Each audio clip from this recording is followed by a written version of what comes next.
Olá, meus caros estudantes do curso superior de tecnologia em agronegócios, aqui da EAD Unicesumar. Tudo bem com vocês? Aqui quem está falando é o professor Tiago Ribeiro da Costa, para mais uma aula de logística aplicada ao agronegócio. É um enorme prazer poder recebê-los em mais uma aula e, acima de tudo, saber que vocês estão gostando do conteúdo que está sendo lecionado para vocês.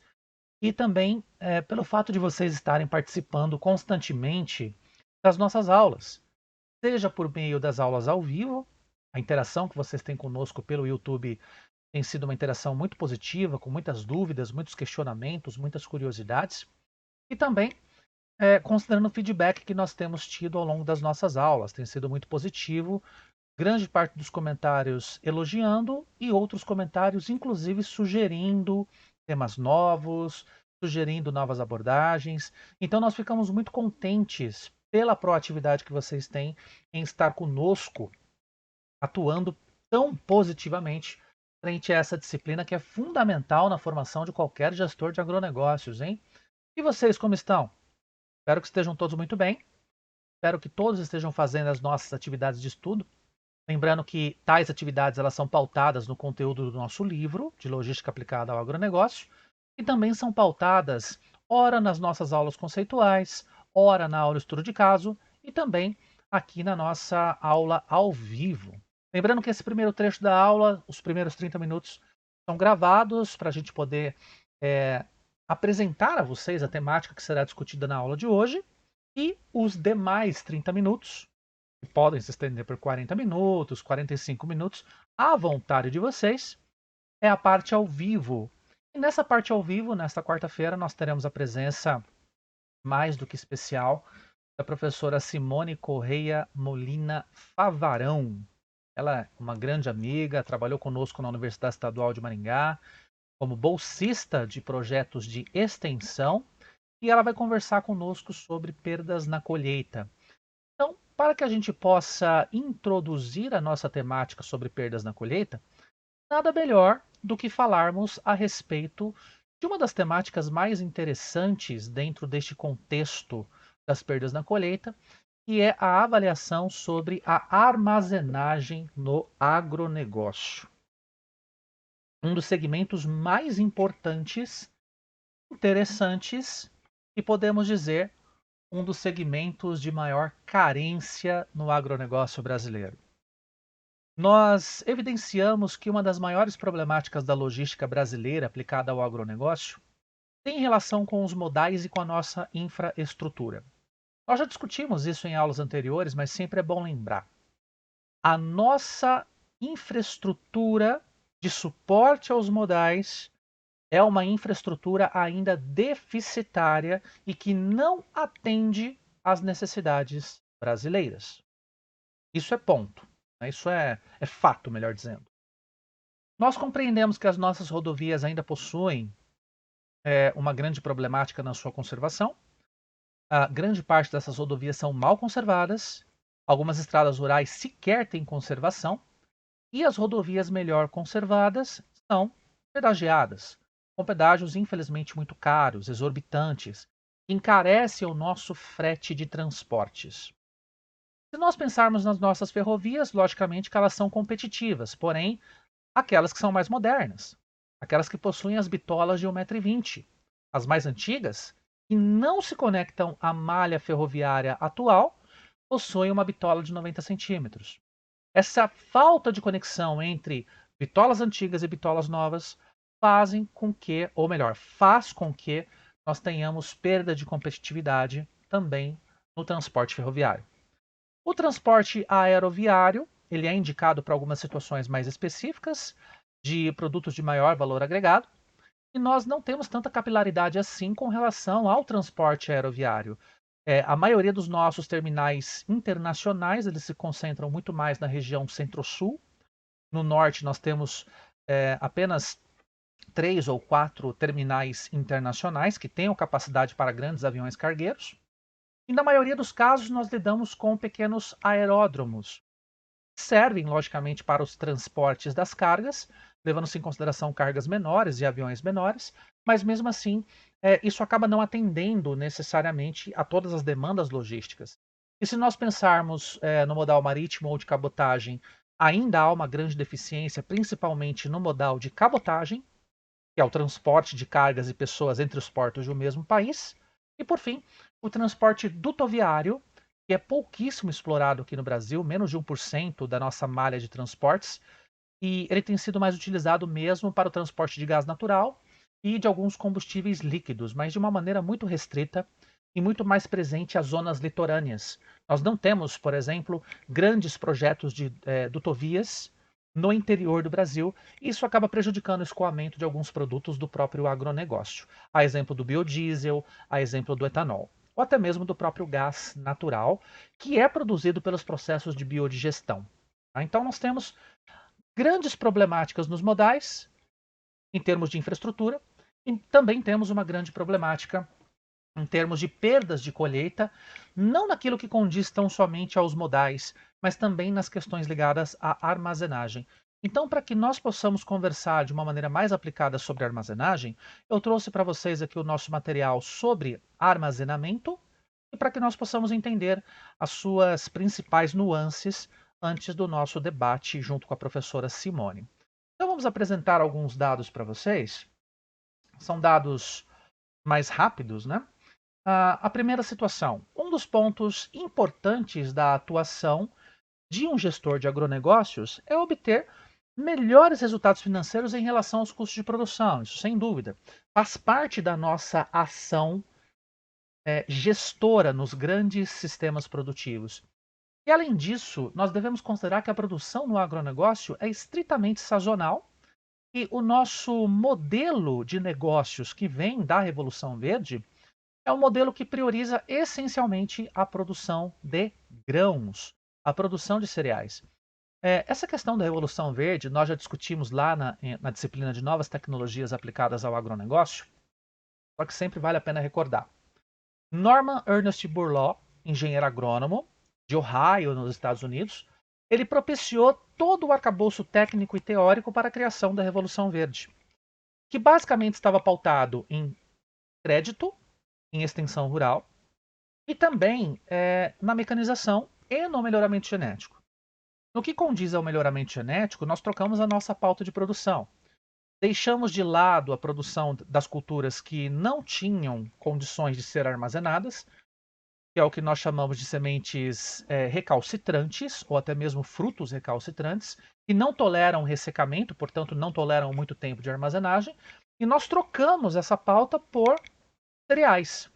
Então nós focamos as nossas atenções para a soja, para o milho, focamos a atenção para o sorgo, para o trigo, que são sementes chamadas de sementes ortodoxas.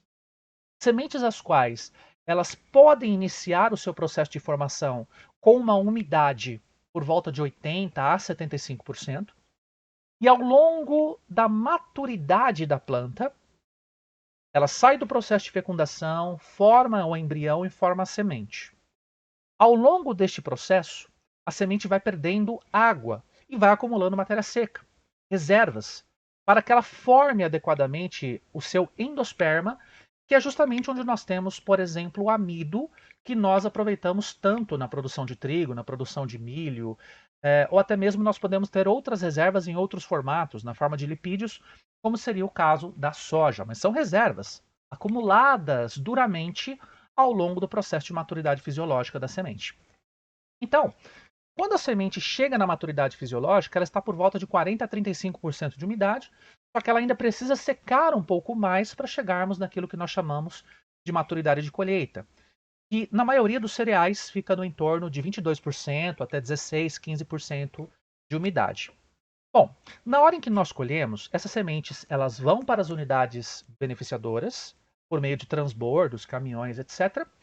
E essas unidades beneficiadoras, elas tratarão essas sementes, separando tais sementes de acordo com o seu tamanho, separando de acordo com o seu peso, de acordo com os seus aspectos, separando impurezas e levando essas sementes para um ambiente de secagem, para que nós possamos homogeneizar a sua umidade e nós possamos manter esta umidade o que conserva essa semente por um longo período, 6 meses, um ano e meio. Logicamente que este armazenamento por tempos prolongados, se for na temperatura ambiente, mesmo que nós mantenhamos uma boa condição de aeração, nós percebemos que as sementes perdem vigor ao longo do tempo. Claro que vigor é uma grandeza que expressa a capacidade que aquela semente tem em gerar uma nova plântula, se nós quiséssemos replantá-la a campo, logicamente. Então, para processamento agroindustrial, a gente não pensa tanto em vigor. Porém, o vigor é uma medida totalmente ligada à concentração de matéria seca. A concentração desse endosperma que nós vamos aproveitar para processamento. Então, quanto mais tempo passa, menores são as chances de nós podermos aproveitar aquelas reservas. Elas oxidam ou se oxidam de acordo com o tempo. E aí nós perdemos a viabilidade de uso dessas sementes se nós deixarmos por muito tempo armazenadas. O armazenamento ideal nessas condições seria em temperaturas menores, né, por volta de 10 graus até 20 graus aproximadamente, ou em alguns casos nós podemos até reduzir esse tempo de armazenamento, ou melhor, a temperatura de armazenamento, até por volta de 6 graus, 7 graus, 8 graus. Menos que 4 graus a gente não recomenda porque isso promove a solidificação da água. Aos pouquinhos ela se torna sólida, se torna gelo, e ela expande o seu volume. Da água líquida para a água sólida, nós temos uma expansão volumétrica, e essa expansão volumétrica é feita na forma de cristais. E esses cristais, eles começam a lacerar os tecidos internos das células, das organelas, promovendo um extravasamento do conteúdo intracelular, e isso é que promove a oxidação de tecidos e promove inclusive a necrose dessa semente, que não é algo muito desejável do ponto de vista tanto agronômico quanto agroindustrial. Tá? Então, levando-se essas questões, esse introito que nós estamos fazendo sobre esse assunto, é claro que é pertinente para qualquer gestor em agronegócios estabelecer uma tratativa que nos permita utilizar essas sementes, principalmente nos momentos em que o preço de mercado está mais elevado, na entre-safra. Por que não? É uma habilidade que os gestores devem ter. Só que muitas vezes essa habilidade ela simplesmente se esvai porque nós não temos um bom sistema de armazenamento. E mesmo que nós tenhamos um bom sistema de armazenamento, ocorrem muitas perdas nas colheitas, ocorrem muitos problemas, muitos entraves que fazem com que as nossas sementes se percam, por exemplo, no transporte de um entreposto a outro, de uma unidade receptora para uma unidade intermediária, e aí nós temos todas aquelas sementes espalhadas nos acostamentos das estradas, ou ainda, dadas as condições inadequadas de armazenagem com relação à temperatura e à aeração, nós também temos problemas com essas perdas de colheita, elevando então o custo do nosso processo, o custo de manutenção dessas sementes e o custo da commodity como um todo, minando praticamente a nossa competitividade. Tá? Bom, para que a gente possa estabelecer então entendimento sobre essas unidades, eu apresento aqui a vocês basicamente que tipos de armazéns que nós temos nas nossas cadeias logísticas. Os armazéns eles podem aparecer basicamente no princípio do processo de saída ao campo, que é o que a gente chamaria de armazém localizado na propriedade, ou ele pode estar em estratos mais distantes da nossa propriedade rural, sendo um armazém chamado de coletor, um armazém regulador e um armazém terminal. Basicamente, a unidade coletora, só para vocês terem uma noção, é uma unidade que fica muito presente em uma cerealista ou em uma cooperativa. O produtor ele retira a sua produção do campo. Logicamente que há todo um processo de comunicação para com a cooperativa que tem a unidade coletora, para que haja liberação dos espaços para que os caminhões relacionados ao lote daquela propriedade cheguem a essa cooperativa e sejam inicialmente amostrados para que nós possamos conferir os atributos daquelas sementes, em termos de umidade, em termos de pureza, em termos de igualdade de cultivares. Nós podemos ter um blend, logicamente, de cultivares, mas nós não podemos ter sementes de estados fisiológicos diferentes, estádios diferentes, né? Então a gente faz a amostragem, a partir da liberação, o caminhão então ele é tombado, ele despeja a sua produção da carroceria para a moega, e lá na moega nós temos todo o processo de transporte dessas sementes por um elevador de canecas, que vai fazer a elevação dessas sementes para pontos mais altos da unidade, de maneira que elas vão passar por uma estrutura de peneiramento e por uma estrutura de secagem. E depois elas são retrabalhadas por transportadores até chegarmos aos silos, que podem ser silos verticais ou silos horizontais. Na maioria dos casos, nós lidamos com silos verticais pela maior facilidade de aeração. Porém, os silos horizontais eles têm a vantagem de comportarem muito mais volume de sementes e geralmente nas unidades reguladoras ou na unidade terminal é que nós encontramos os silos horizontais, tá? Mas não é uma regra, logicamente. Bom, vamos aqui apresentar algumas das características de cada um dos tipos de silos para a gente poder compreender, né? Quando a gente fala sobre armazenagem na propriedade, é aquele que é feito na propriedade rural, propriamente dita, e que pode evitar a perda de 5% do volume da colheita. Olha que interessante. Muitas vezes as perdas de colheita ocorrem no procedimento da própria colheita mesmo, mas também é, em delays de tempo para levarmos as sementes até uma unidade coletora. Nós sabemos que não são todas as propriedades rurais que contam com silos. E também não sabemos precisar a vocês qual é o tamanho de uma propriedade rural para que nós tenhamos silos. É claro que não vai ser uma propriedade de 10 hectares, de 15 hectares que vai ter um silo. E os silos, na verdade, eles são muito dinâmicos em termos de volume, de capacidade volumétrica. Então, nós precisaríamos primeiro compreender qual é a capacidade de produção de uma determinada propriedade, em função da sua área e em função da capacidade de uso daqueles solos. E a partir daí, nós precisamos compreender se a unidade coletora está muito distante. Nós precisamos compreender se somente será aquela unidade, aquele lote, contribuirá para o preenchimento de um silo ou outros lotes também poderão contribuir. O que nós temos por ideia é que não é uma regra, tá? Mas existe uma certa lógica, que na maioria dos casos, quando nós temos propriedades que alcançam pelo menos uns 200 hectares, aí sim nós precisamos de silo. Para menos do que isso, geralmente não se recomenda.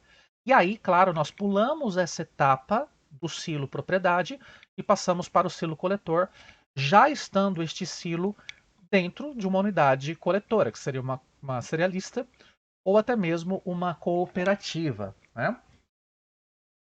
Pois bem, levando-se isso em consideração, a armazenagem coletora é aquela que recebe e padroniza os grãos em relação à limpeza, secagem, à fumigação e à qualidade, geralmente ofertada por indústrias, tradings, cooperativas, armazéns gerais e cerealistas. Bom, quando a gente fala sobre a armazenagem coletora, portanto, nós identificamos a necessidade de se beneficiar as sementes, algo que no silo propriedade nós não temos. O silo propriedade basicamente é um silo de aeração. Pode ser de secagem, logicamente, se houver a necessidade, se houver a viabilidade para instalação, mas na maioria dos casos é um silo aerador. Geralmente ele é uma estrutura cilíndrica, ok, metálica, com capacidades volumétricas distintas e que conta com ventiladores de caráter centrífugo para forçarmos a entrada de ar neste silo. Os silos verticais, nós vamos mostrar algumas imagens mais à frente, só que eles tendem a ser um cilindro, como nós estabelecemos, e tem algumas fases ou camadas. O ar ele é insuflado por baixo, ele retira a umidade dessas camadas, e lá na cúpula do silo nós temos exaustores que eliminam este ar mais carregado de água. Não temos uma homogeneização perfeita dessa umidade. O que acontece é que a camada mais baixa de um silo, ela recebe mais ar, logicamente. Ali o ar ele vai entrar cheio, sem muitas perdas de carga, e aí ele consegue retirar a umidade daquela camada. A camada mais do meio desse cilindro é uma camada de umidade mais equilibrada, enquanto que a camada de cima já está trabalhando com um ar mais úmido, porque ele está levando em gradiente a umidade das camadas mais baixas para a superfície. Então, no geral, nos silos propriedade, o que nós encontramos é esse gradiente de umidade muito bem caracterizado. É claro que essa umidade não é tão elevada assim. É uma umidade que é permissível em termos de entrada em uma unidade coletora. 18%, 19%. É claro que na unidade coletora a gente vai ter uma espécie de mistura. A gente vai ter semente com 16%, semente com 14%, semente com 12%, semente com 22%. E aí é na unidade coletora que nós procedemos a todo o processo de beneficiamento. Separação das impurezas, separação das sementes por tamanhos e, posteriormente, a secagem e a manutenção da sua umidade. Né? Podemos ter uma diversidade de armazéns coletores para um armazém terminal. A armazenagem reguladora, ela pode fazer parte deste sistema de armazenagem do agronegócio, porém, ela é mais caracterizada como uma unidade também coletora, só que ligada ao poder público, ligada às companhias estaduais de abastecimento, ou até mesmo à própria CONAB, que é a Companhia Nacional de Abastecimento. E estes silos, coletores reguladores, eles auxiliam na regulação de preços. A exemplo dos produtos da agricultura familiar, que tem o seu Programa de Garantia de Preços Mínimos, o PGPAF. Muitas vezes esses programas eles são suportados pela regulação de mercado, dadas as compras governamentais ou até mesmo a liberação de estoques em momentos em que oferta e demanda se encontram desreguladas. Por exemplo, quando o preço do produto está mais baixo, o governo federal compra esses produtos e os armazena nos armazéns reguladores, para que depois, em um momento de alta nos preços no mercado, o governo possa soltar este lote para cerealistas poderem processar, poderem embalar e aí sim reduzir o custo para o consumidor final. Então, o mecanismo de regulação de preços, e sinceramente, no Brasil está sob risco. O risco é de termos estoques muito, muito baixos.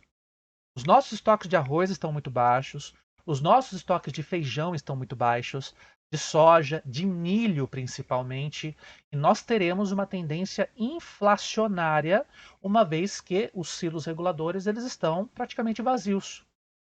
E não temos somente silos reguladores, nós temos armazéns também. Um silo é uma unidade de armazenamento de grãos a granel, enquanto que um armazém ele pode ser a granel também, mas ele pode ser também em sacos, ou sacas, como se costuma falar, né? Sacas de 60 quilos, de modo que essas sacas são transacionadas no mercado quando necessário. Tá? E por fim, nós temos aqui a nossa estrutura terminal. Essa estrutura terminal está localizada principalmente nas regiões portuárias. São armazéns e silos com grandiosas capacidades, capacidades estas que podem abastecer de uma diversidade de lotes de vários locais diferentes, de várias unidades coletoras diferentes, e a partir desses armazéns, que são armazéns de mera conservação, há o transporte para os navios. E essa questão do transporte para os navios vai ficar melhor caracterizada para nós por meio da nossa última aula aqui ao vivo, quando nós teremos também um convidado, o convidado Kênio Nogueira, que vai trazer algumas informações bem relevantes para nós sobre este mundo dos portos, especificamente o porto de Paranaguá, tá certo? Bom, levando isso em consideração, então, vamos dar uma olhadinha também na questão das estruturas, né, para a gente poder reconhecer um pouquinho melhor. Então, nós temos aqui, na propriedade, que é o que a gente chama de armazém propriedade ou silo propriedade, e nas propriedades rurais nós temos níveis diferentes de tecnologia sendo empregados. A foto da esquerda ilustra para nós o que é o paiol. Tá? O paiol é uma estrutura mais antiga. Aqui vocês estão vendo uma estrutura que ela é construída na base alvenaria, com paredes de tijolos. Só que nós temos paióis que são de madeira. Paióis de madeira.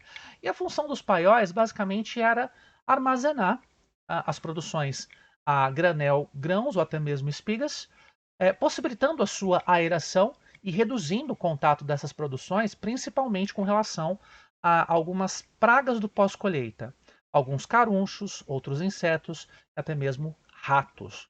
Nós podemos dizer que os paióis eles já não são mais uma estrutura padrão de armazenagem em propriedades rurais. Antigamente se via muito isso nas propriedades familiares. Hoje, eles não são muito empregados. Até porque, nas principais regiões produtoras, nós temos silos coletores que estão muito próximos às propriedades rurais. Então, acaba não compensando se criar um silo dentro da propriedade, nessa característica paiol, ou até mesmo silo de armazenagem, a não ser que a propriedade seja muito grande. Aqui na imagem da direita, a gente consegue perceber o silo armazém. Então, o que eu falava para vocês era, aqui nesta parte da imagem, nós temos essa estrutura cilíndrica que é o silo. Nós temos duas unidades de silos aqui. Essa parte mais ao alto da imagem são os elevadores e transportadores. Os silos eles são abastecidos de cima para baixo e são esvaziados aqui na parte da base, onde nós temos uma espécie de cone que vai levar as sementes para uma moega.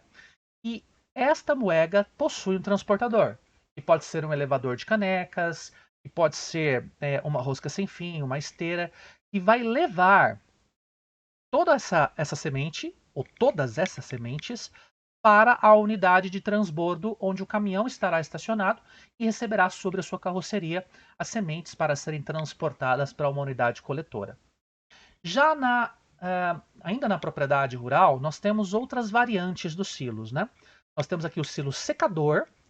A única diferença do silo secador é ter insuflado em si este ar externo, temperatura ambiente. Ele é levemente aquecido, é bem verdade, mas muito mais por força do motor. E aqui nós temos um sistema que nós chamamos de centrífugo. O sistema centrífugo ele recebe o ar em uma direção vetorial e ele lança esse ar para dentro desse silo na direção perpendicular. Então, se ele recebe, por exemplo, aqui de frente para a foto, na horizontal, ele vai lançar, por exemplo, para cima. E aqui nós temos dutos que levam este ar mais para cima ou aqui na parte central do nosso silo. É recomendado que todos os silos tenham pelo menos um ventilador que permita, então, a aeração e a retirada deste excesso de umidade do sistema. E aqui nós temos o tipo silo bolsa ou silo pulmão, é uma outra forma de armazenarmos dentro da propriedade rural.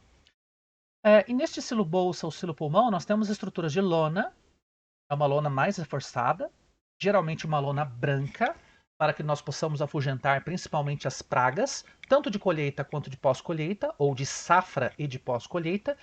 E aqui nós temos o preenchimento destas bolsas com implementos que são acoplados na traseira dos tratores, ou até mesmo as próprias colhedoras têm dispositivos que nos auxiliam a transferir as suas produções dos tanques graneleiros para este silo bolsa ou este silo pulmão. É uma armazenagem transitória. Nós não podemos nos utilizar dos silos bolsa ou silos pulmão por muito tempo, até porque, por mais que nós tenhamos aqui uma estrutura de lonas resistente, aqui as sementes estarão pouco aeradas, apesar da lona permitir uma troca de umidade do ambiente externo para o ambiente interno e vice-versa. E as sementes estarão sujeitas também a muita temperatura. Se nós tivermos uma temperatura muito grande, pode ser que algumas das sementes aqui fiquem ardidas, ou as sementes acabam se rachando.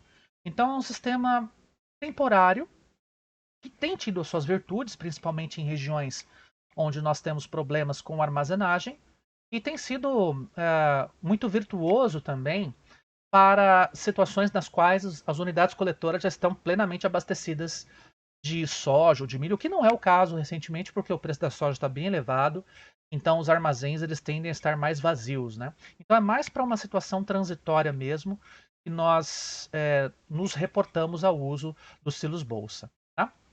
Já quando a gente fala sobre as unidades coletoras, nós temos tanto os silos verticais. Nas unidades coletoras é bem comum que o caminhão se aproxime aqui da unidade de recepção. Nós temos as amostragens, que vão revelar qual é o nível de pureza dessas sementes e qual é o nível de umidade. Liberando então para descarregamento, o caminhão é tombado, como eu disse. Nós temos aqui os nossos elevadores de caneca ou outros transportadores. que vão levar para a torre de secagem, que é essa torre mais central aqui, e logo na sequência, novos elevadores levarão para o topo dos silos, que são silos de bem maior capacidade. Nós podemos ter então os silos verticais ou os silos ou armazéns horizontais, que podem ter 200, 300, 400 metros, 500 metros de largura, ou melhor, de comprimento, né?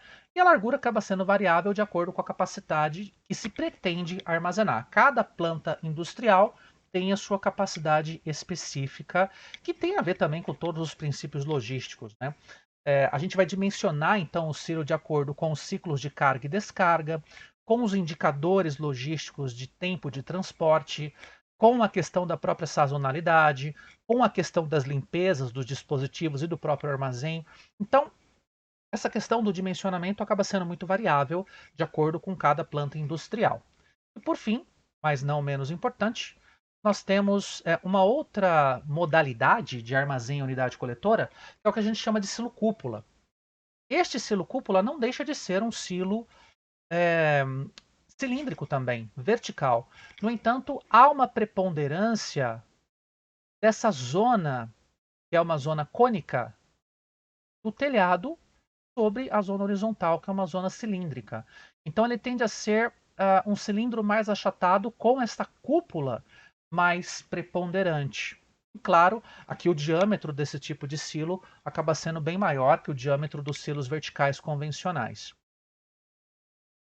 E este é o armazém em unidades terminais, que pode ser uma série de silos verticais que são abastecidos por transportadores. Essas linhas que vocês estão vendo são transportadores de carga, podem ser roscas sem fim ou podem ser também as esteiras. E aqui atrás nós temos também armazéns, só que de concreto, neste caso, são silos verticais também de concreto, que vão repassando para estes silos acessórios aqui, que podem ser descarregados na medida em que eu já tenho um navio aqui na beira do porto, aguardando para o transbordo e já tendo toda a documentação de transporte internacional estabelecida. Tá? E claro, diante dessa situação, a gente também tem que pensar em canais de distribuição. Porém, quando a gente fala sobre canais de distribuição, quando a gente está falando da união desse conceito, canal de distribuição e armazenagem, nós estamos pensando sobre todos os procedimentos que fazem com que aquele determinado produto seja transportado, armazenado, transportado, armazenado, transportado, armazenado, até chegarmos lá ao nosso comprador final. É um canal e grupo de entidades interessadas que assume a propriedade de produtos ou viabiliza sua troca durante o processo de comercialização do fornecedor inicial até o nosso comprador final. Então, nós podemos dizer que todo esse transporte que acontece da propriedade até os armazéns, dos armazéns a outros armazéns, e destes outros armazéns, muito provavelmente coletores, até as unidades terminais, nós temos alguns operadores logísticos que fazem parte de um canal de distribuição, que pode ser um canal estritamente tradicional, que a gente chama de canal vertical simples, que envolve fornecedor, entrepostos e consumidor, ou podem ser outros tipos de canais que envolvam outras metodologias, que envolvam outros modais. Nós podemos ter uma comercialização mais ou menos direta, uma cadeia de suprimentos mais longa ou mais curta. E geralmente quem faz o transporte dessas cargas é que praticamente cuida de todo o processo logístico, até mesmo chegando lá no porto da China, por exemplo, o que é algo muito interessante para o produtor rural se despreocupar. Né? Nós temos empresas logísticas especializadas neste certame. Na questão da documentação de produtos de origem animal, de origem vegetal, modal a modal, trabalhando muito o conceito de intermodalidade e multimodalidade, que são os nossos operadores logísticos existentes tanto no Brasil como em outros locais. Né? Então, com base nisso, nós entendemos um pouquinho dessa realidade dos armazéns e, claro, é neste segmento, não somente na armazenagem na propriedade, mas na armazenagem em outros estratos, que nós temos as perdas de colheita E também o transporte, claro, as perdas de colheita acabam acontecendo. Mas isso vai ser um assunto que a gente vai lidar ao vivo, que nós vamos bater um papo com a professora Simone e nós vamos aqui trabalhar com vocês esse detalhamento, permitindo as perguntas, permitindo os questionamentos. Então, eu espero que vocês participem da nossa aula ao vivo na quarta-feira. E não se esqueçam, anotem aí na agenda de vocês, 8h30 da noite, nesta quarta-feira, dia 25, nós estaremos ao vivo para conversar um pouquinho mais sobre perdas na colheita, relacionando essas perdas na colheita à questão do transporte e à questão da armazenagem no agronegócio, tá certo? Meus caros, com isso nós finalizamos essa nossa parte gravada. Espero que vocês tenham gostado, compreendido os aspectos básicos e espero vocês ansiosamente para a nossa aula, hein? Olha lá, apareçam, nós estaremos lá firmes e fortes para continuar com a nossa disciplina de logística aplicada ao agronegócio, ok? Forte abraço a todos, muito obrigado e até lá. Se cuidem. Tchau, tchau.